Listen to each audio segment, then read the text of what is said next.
There's nothing like it. We're like eagles on the open highway.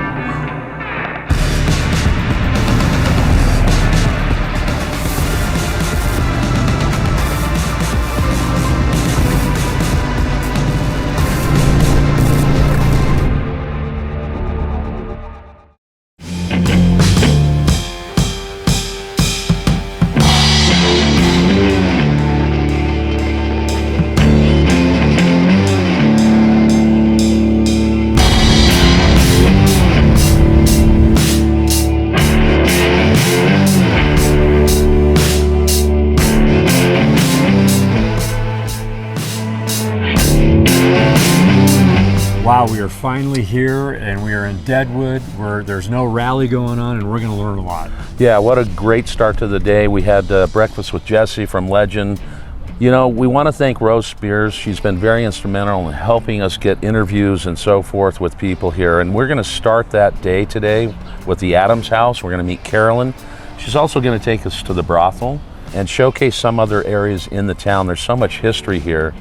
But we're going to show you things to do while you're in Sturgis. Come check this stuff out. There's a lot of history, a lot of really cool things to see outside of just the rally spots and points. So if you want to go back in time in history, go with us. Boom. You ready to go in? Let's do this. My name is Carolyn Weber and I am the Executive Director at Deadwood History Incorporated. It's a great place to work and I work with great people and we have the fabulous history of Deadwood here. Well, we're a nonprofit organization and we operate 5 different properties here in Deadwood. We have the Adams Museum, the Days of 76 Museum, the Historic Adams House, the Homestake Adams Research and Cultural Center, and the Brothel Deadwood.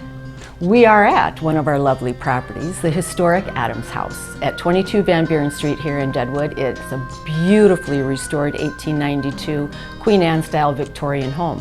Built in 1892 by Harris and Anna Franklin, Jewish immigrants from Germany and Poland. They were really quite wealthy. They came here in 1877. He was a merchant and he sold 2 of the most desirable things in a gold mining camp: liquor and tobacco. So he made quite a good fortune there. And then he, of course, went on to do other things. He diversified. He owned over 45,000 head of cattle, one of the largest cattle owners in the western United States. He also had a great gold mine. It was second only to the profitability of the Homestake gold mine here. And he was involved in banking as well. So they built this in 1892, and why? Well, because they could. They had all the money, and it was just something that they wanted to do to, I think, showcase their wealth and their prominence in the community. It was made possible, really, I think, with all the great things that you're going to see in this property because of the railroad. The railroad came here in 1890, and so they were able to bring in all of the elegant and unique furnishings that you see in this home from all over the country. Well, it became the Adams house in 1920, actually. Mr. Adams, W.E. Adams, William Emery Adams, he bought it from the last owner, which was Nathan Franklin. Now, Harris and Anna built it, and then they sold it to their son in 1905 for $1. That family lived here until 1920, and then they sold it to William Emery Adams and his wife Alice in 1920.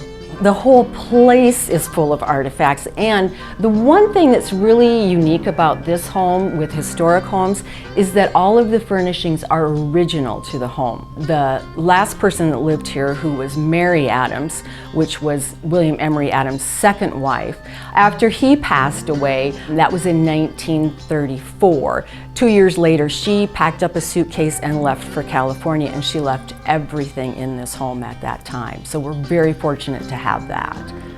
We are open for tours from April through October, and we're open from, right now we're open from 9 to 4 every day, and tours are on the top of the hour right now. You come here to 22 Van Buren Street, and we have a gift shop and orientation center right next door, and that's where you purchase your tickets, and then you meet on the front porch, and then a fabulous tour guide will take you through this property. This I love. This is a Victrola that W.E. Adams had and owned, and he loved music. Obviously, there's the piano over here that came in on a freight wagon. to Deadwood. And this Victrola, I think, is 1917.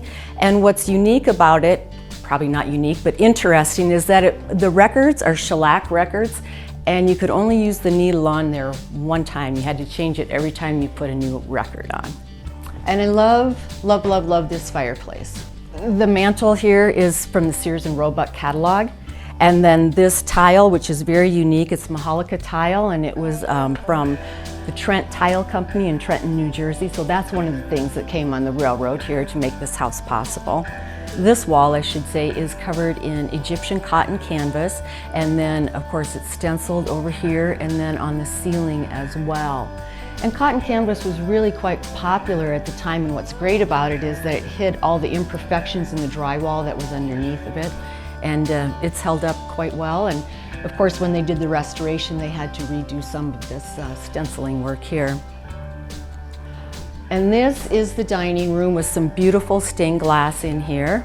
Every room in the house, when it was built in 1892, had a call button, so you could press it and then a light would show in the kitchen to which room the service was needed in. And usually they were on the walls by the electrical light switches, but in this room, it's on the floor right there. So you didn't even have to get out of your chair to press the button to bring the servants into where they were needed in here in the dining room.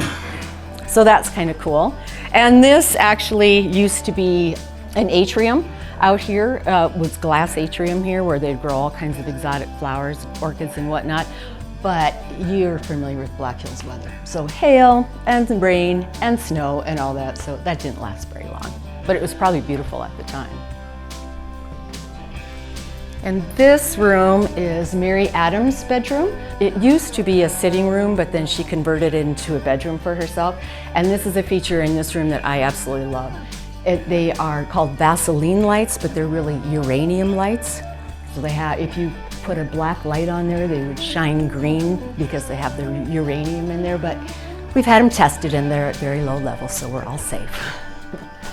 And here's a tiny little staircase that they had built in shortly after they moved here in 1892, probably 1894 or so. They put this in because up above is a gentleman's smoking room. They had that. So the gentleman would go up there after dinner and drink and smoke and whatnot. And one evening, the servants were preparing the room, and there was a gas or a kerosene little stove that was up there to heat the place up, kind of. Knocked it over, started a fire. And they had to put an expensive Turkish rug over it to put the fire out. But it did some damage, but if they hadn't have put that over there, then it would have, who knows what would have happened. So then there was only one way in and out. So then they built this little tiny staircase as a secondary exit from the place. And this is what is the spare bedroom. It used to be the master bedroom, but then after she converted that, they used this as just a spare bedroom. And here's another one of those gorgeous sinks that are in here. The Italian marble sink, and this is a great bathroom. I know it sounds strange, but I love this bathroom. The tile work is great, and then if you see the tub there, there are 2 rings of 14 karat gold on there. And the tub fills, you guys, from the bottom up, which is unusual, so that's pretty cool too. And then another beautiful sink in there as well. And these are great in this, when they restored it, what they did is, this is called a restoration footprint. And so of course they peeled away all the layers of the wallpaper and paint and everything that were underneath there. And then this is what they came up with that was original to the house. And these are all hand-painted chrysanthemums here. And I guess this is the original. And so then they just kind of vibrantly recreated it over here. And then I guess this whole ceiling was full of that. You know, it would have just been awesome. And this is the maid's room, and it's really quite nice. If you're a maid, that would be a great place to stay. And they treated the people that worked here very, very well. All the families that lived here did. And this is our little door to nowhere. And it used to have a little balcony out there, and then the maids would go and shake rugs and things out there, but it got, I don't know what happened to it over the years. It just fell apart. And then we don't have any records of what it looked like, so we couldn't restore it or put one back there. And then there's one last room to show you up here.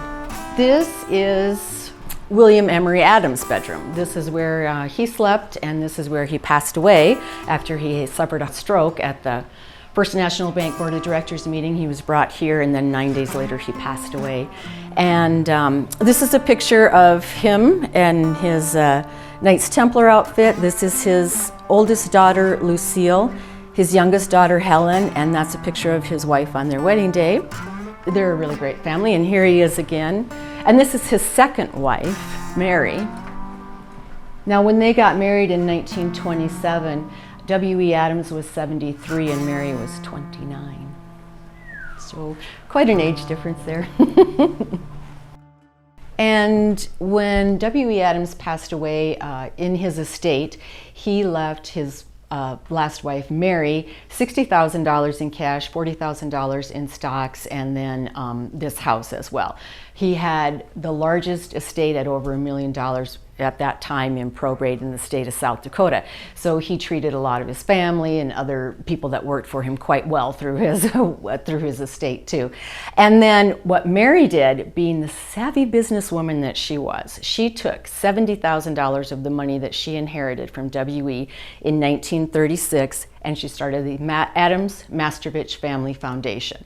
And here's the check that she started it all with, the $70,000 check in 1936, and started that nonprofit organization there, foundation I should say, and today that $70,000 is worth over $22 million. And she was very smart because she invested that money in IBM and Walt Disney way back when, so she knew what she was doing even then. Wow. See, if you start saving now, think about it. Hey, we hope you're enjoying this series so far. This is Sturgis Without the Rally, brought to you by Cobra USA. We want to thank them for that. We've been running their parts for years. They have a full catalog of made in the USA parts, whether it's exhaust, air intakes, big ass racks, sissy bars, and freeway bars. Check them out. Yeah, we run it all. Yes. And hey, go to twolanelife.com. You can see Cobra parts and many other parts as well. So back to the video.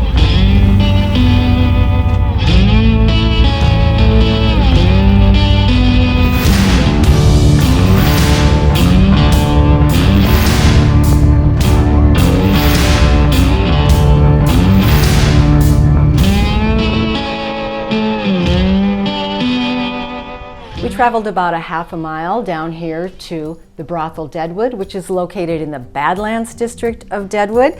And that Badlands district runs from the corner of the street up here, a corner of Wall and Main Street, down all the way north on the main street here in Deadwood. And that's where all the vice in Deadwood was kept.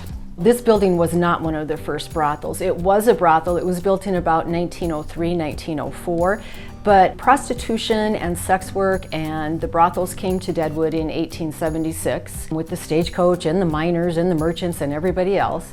And it lasted for 104 years until 1980 when it was finally shut down. We know mostly about what happened towards the end of the raid, you know, when the raid happened and the closure.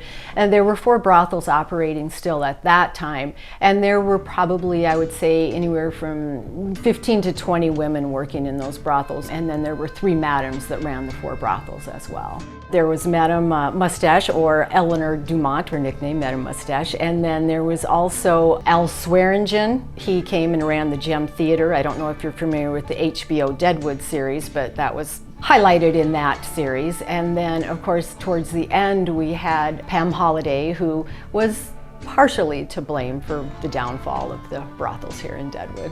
So now that I've given you a little bit of history about the place, let's go walk through it and take a tour, and I'll show the entire property to you. So Carolyn, where are we? We are at the top of the 23 stairs that lead from the street up to the brothel. So you got to go 23 stairs to get up here. You got to mean it. You got to want to get here. So once you're at the top of the 23 stairs, in the old days when you were a customer, you would ring the bell. And that would alert the madams that somebody was here. So she would come, and up here are a few stairs. She would get up there, and she would look out what appears to be a window. Well, it's actually two-way glass. She can see you, but you can't see into her. Oh. Yeah, so she's looking to see if you're a cop, a troublemaker, or just a regular customer. So then That's an interesting fact. So she's looking through a window that you can't see through. Right, exactly. Well, I think I need to try that. Whoa! Laura. And then if you passed inspection, you would hear all this clinking and clanking, locks unlocking, and chains being jangled about, because she would let you in. And here around the corner is the original front door that was here at the time. So let me get this straight. Laura knows now that you rang the bell to get in the brothel. Yes. You're busted. So yeah, then she'd let you in, and we come this way, you guys. And this is the first place that you would go. We'd be right here. Welcome to the parlor at the brothel. So the parlor, what did the parlor entail? Well, the parlor entailed a lot of things. The people would come here, the men would, and they'd be offered a chair and maybe something to drink over here. And then after a little while, you'd hear the sound of high heels walking down the hallway here and into the parlor. And there'd be probably 3 or 4 women, all dressed in degrees of undress. And what they'd want to do is try to get you to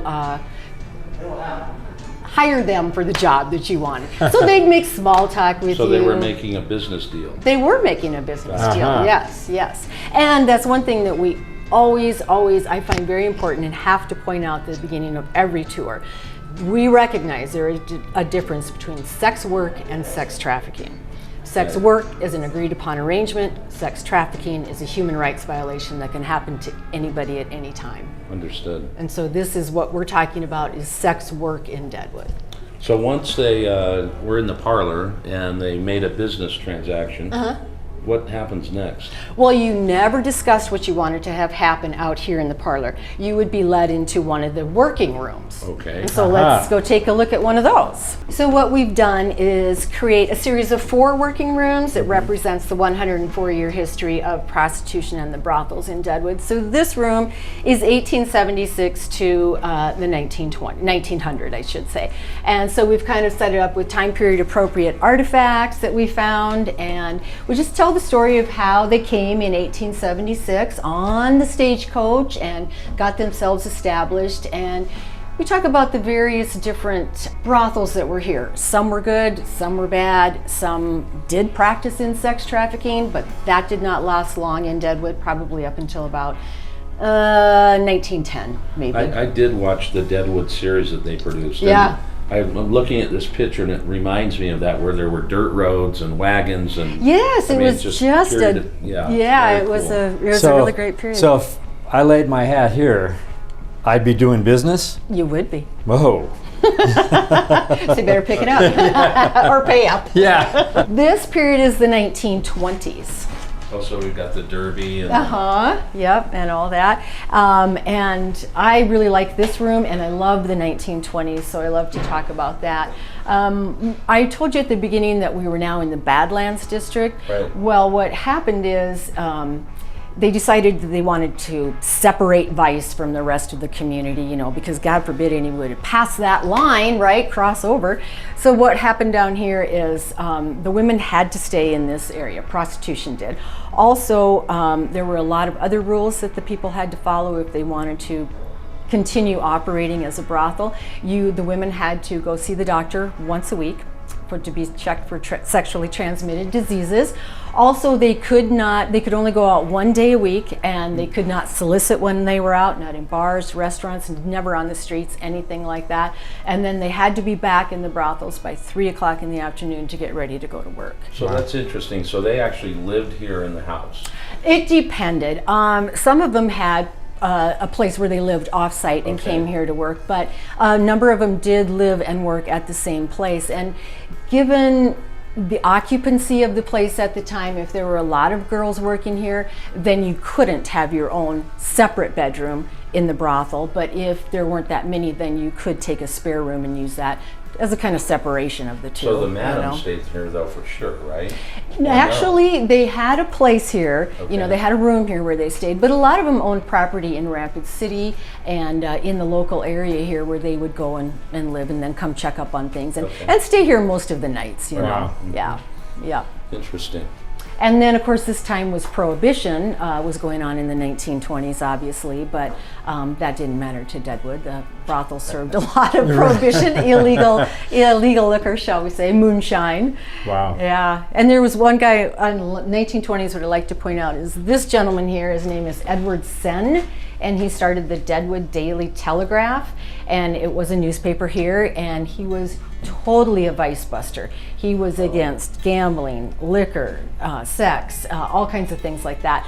And so he went after the brothels and all that in Deadwood. And of course, Deadwood, we love our vice, we always have. It didn't sit real well with a lot of people, so one evening a few gentlemen got together and paid Mr. Senn a visit at his newspaper office, and they trashed the printing press that he had there, and then they set the building on fire, and then just to make sure he got the point, they beat the crap out of him after that. Business. Yeah, they were like, hey, don't mess with a good thing. Yeah. Let's check out the next period. Sure. So now we're going to be in the room that represents the 1940s and 50s. Oh, Period? Sorry. 1940s and 50s. Okay. And in this room, I like to say that, oh my gosh, these people were so generous, the madams and the girls were. They would support all kinds of organizations here in town and Little League teams. In fact, that's why we have a picture of this guy here. What would happen at Little League games is that a cab would pull up. There would be nobody, no driver, just the taxi cab driver, or no passenger, just the taxi cab driver. And then the coach would walk over and visit with the cab driver for a while. Then he'd walk back to the dugout and he'd have a big paper sack in his hand. And what was in that sack was cash from the madams, as a way of saying, oh, here, buy some uniforms for the kids and buy some equipment for them or whatever. So they really helped those organizations. And one year a Girl Scout came. She was trick-or-treating for UNICEF, right? Her dad found out about it. He said, oh, that's awesome, that's great, how great of you. And she said, yeah, I'm gonna go in the neighborhood. He said, I think I'll take you trick-or-treating that night for UNICEF. Oh, Dad, I really don't want to. And he goes, yeah, I'm going to take you down there. So the next day comes Halloween. Where does Dad take him? To the brothels to trick or treat. They were there for UNICEF, of course. They were there for 15 minutes, and that kid made $500. Wow. Well, one thing about having a brothel in Deadwood, well, you guys, you couldn't have picked a better spot. Location, location, location. Why?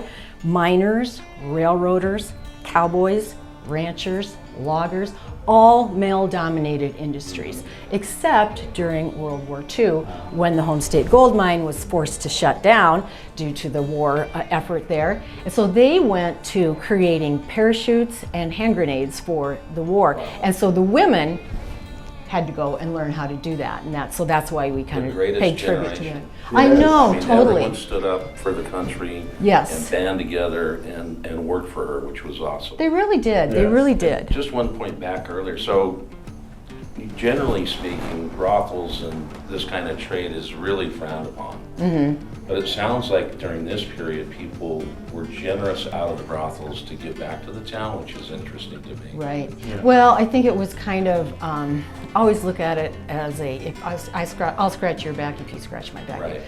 Kind of a sense of bribery to say, okay, we're here, but we're still doing good things in the community. And it was tolerated because it was so good for the economy. I mean, we had all kinds of businesses going on here, and our economy wasn't that great because we'd gone from the placer miner over to the hard rock industrial mining, and so things have kind of fallen by the wayside as far as independent people doing their mining. But there were still all these businesses here, and so how were they going to be supported? Well, there's 30 to 40 women here who were making money hand over fist, and they had cash, and so they were spending it in these businesses. So that's... So is today in Deadwood, is it more tourism? Oh yes, So we're that's definitely, the deal, right? Yep, we're definitely tourism oriented. That and gaming, of course, are our biggest economic drivers here. You mean nobody works in this room anymore? Oh, man. The tour guides do. We have one more, right? Yes, we do. Here we are now coming into a room that represents the 1960s and 70s. And so that was kind of the time of free love, sex and drugs and rock and roll and all that. And so you would think, oh, did that really kind of erode the business that was here? Did it eat into it? Did it take it away from that? Well, no, it only added to it, we found out, because everybody was more lax in their sexual nature at that time, and there weren't so many taboos and things like that. So you could go out a little more openly and experience. I notice you have even party favors. We do have some recreational party favors here that were, around at the time. Well, Lance and I, as we've been touring around, we were in Arizona Tombstone, and we were at the OK Corral. Yeah. And they have a brothel that was set up, and we saw bottles of laudanum and stuff along those lines. So back in that period, they used other recreational. Yes, you're absolutely right. Yeah. Things. Yeah, they did. I mean, and I think a lot of it was sometimes these women, a lot of times they had to do this out of desperation, probably. Right. And so how do you get through that? Well, you need a little help. Right. Well, this has been great. Is there anything else you want to show us about the house? I do. I want to show you just one more room, if you don't mind. And this we have set up to represent a real bedroom rather than a working room. As I said, if there was availability, they could turn this into their own room so they could have some separation. And we tell stories in here, the few that we know, of why some of the women who actually worked here in this house, how they got into the business. And we like to make it non-judgmental. We just want everybody to know that it could happen to anybody that you know, given the circumstances. Who knows what life will bring you. And this was one way that women could make a lot of money in a short amount of time, and so that's what they had to do. So what comes to my mind, where would they eat? Well, there was a kitchen here. There was a kitchen. Okay. But it kind of got destroyed over the years. Gotcha. But yep, they did have a kitchen they here. Had kitchens in the. Yeah. Gotcha. You bet. You bet.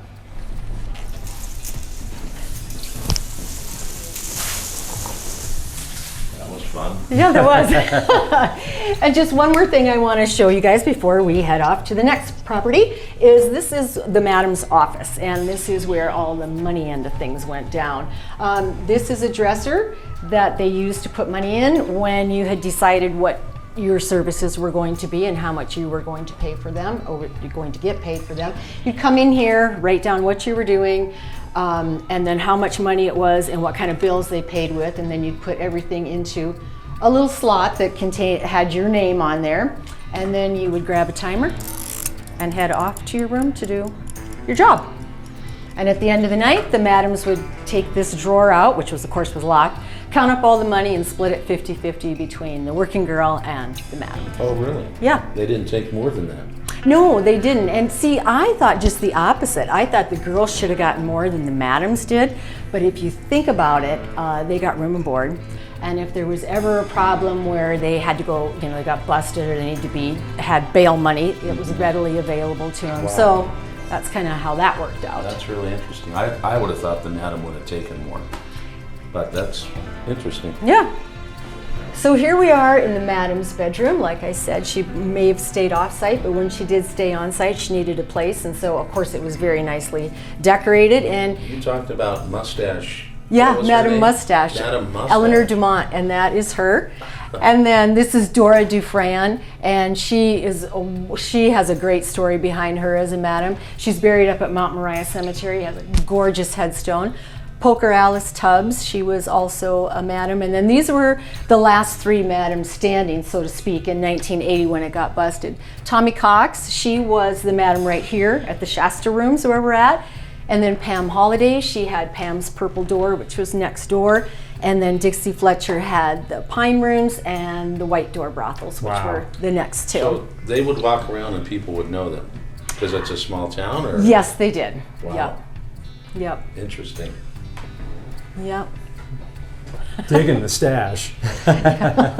So what a great day we've had here in Deadwood. We went to the Adams house this morning. We're now at the brothel here in Deadwood. And we hope you enjoyed it. What did you like best about it? I think it was great. It was great history. Learned a lot, but I like the fact that we're in the brothel and things are going to get better. So, ladies, what do they need to do? They need to kiss. Mwah. And Subscribe, Ring that bell. give a thumbs up, and definitely comment. Or you're fired. I'll rehire you.